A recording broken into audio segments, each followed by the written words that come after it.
धातु पोषण, जो हमारी सप्त धातुएं हैं उनके पोषण के लिए धातु पोषण जो चैप्टर दिया गया है, तो इसमें जो सप्त धातुओं का पोषण किससे होता है उसके और उनमें जो न्याय दिए गए हैं, कौन कौन से न्याय हैं, किस न्याय को माना गया है, किसे नहीं माना गया, क्यों नहीं माना गया, वो भी हम इसी में पढ़ने वाले हैं। एक एक करके पढ़ेंगे सभी को। देखिए, जो धातु पोषण के नाम से ही हमारे अध्याय दिया गया है, तो उसमें धातु पोषण के लिए हमारे पास सबसे पहले क्या जरूरी है, तो आहार रस जरूरी है। आहार रस से ही 7 धातुओं का पोषण होगा।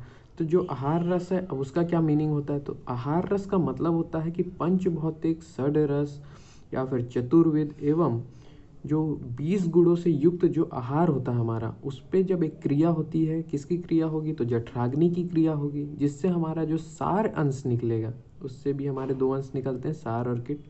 तो किट तो मल हो जाता है, लेकिन जो सार अंश है जिससे आहार रस निकलेगा, आहार रस, तो जो आहार रस होगा उसी से हमारी फिर भूताग्नि की और फिर धातु अग्नि की क्रिया के बाद ही धातुओं का पोषण होगा।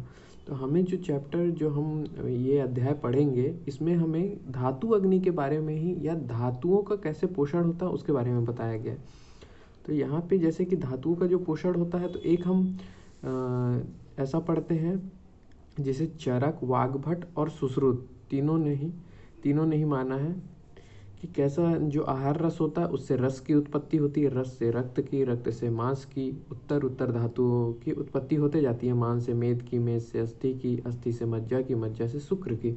ऐसा हमारे 3 आचार्यों ने के मत अनुसार बताया गया है। लेकिन जो सुश्रुत है वो मानते हैं कि रस से शुक्र का 1 मास में निर्माण होता है। तो 1 मास में ऐसा सुश्रुत का स्पेसिफिक वहाँ पे बताया गया है कि आचार्य सुश्रुत मानते हैं कि रस से शुक्र तक का जो हमारा आहार रस से शुक्र तक का जो निर्माण है, जो शुक्र निर्माण है, वो 1 महीने में हो जाता है, ऐसा उनका मानना है।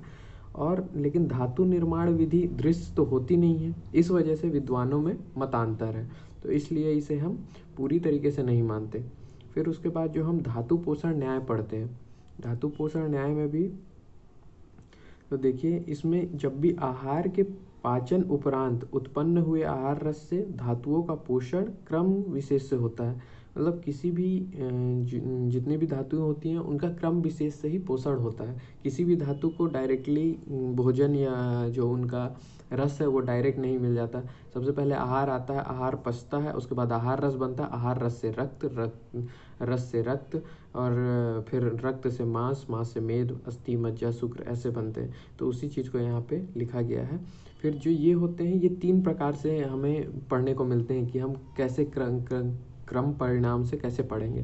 तो ये जो 3 प्रकार होते हैं उसमें होता है कि क्रम परिणाम पक्ष, इसी को हम क्षीरदधि न्याय के नाम से भी जाते हैं, और केदारी कुल्या न्याय, और उसके बाद होता है तीसरा जो है खले कपोत न्याय।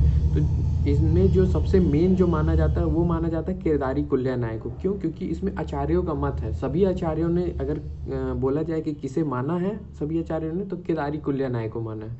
तो यहाँ पे सबसे जो मेन इसको मानना है कि जो अगर कहा जाए कि कौन सर्वश्रेष्ठ है इनमें, किसे माना गया, तो आचार्यों के मत है कि केदारी कुल्या न्याय।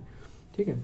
तो और एक चीज़ यहाँ पे और एक चीज़ बताना चाहेंगे कि आचार्य चक्रपाणी ने क्षीरदधि न्याय और केदारी कुल्या न्याय को माना है, परंतु खले कपोत न्याय को कहा है कि वो बुद्धि से परे है।